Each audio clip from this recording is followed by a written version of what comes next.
43 baş qoyunlu, 43 baş. 43 baş qoyunumun, 43 baş qoyunumun. 10 dənəsi ekizdir. 10 dənəsi ekizdir. 30 dənəsi də birinci, ikinci, üçüncü qarnalı.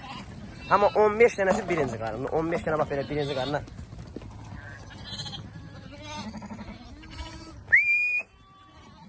Vay maşallah, bu nədir? Allah bərəkət versin bu məhsula. Bir qapının heyvanıdır. Ekizdir bax bu da.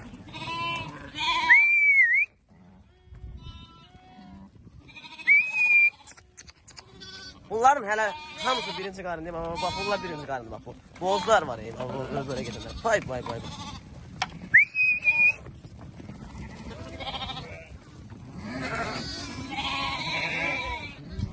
Abi qomlar şişəyə bax, birinci qarın ekizdir o ve heyvan değil Allah verib də. Hey çıksa.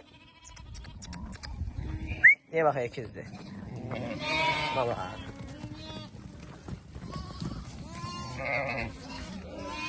Qırxız qoyunun gene deyirəm, 10 dənəsi ekizdir. Amma birinci qarnadan var, buna bax.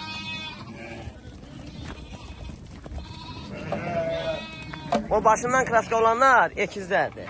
Boynun dalından. Buna bax, birinci qarna doğum. Kuladır, kula. Arxanı çəkirəm ki, alan qardaşlar baxsın.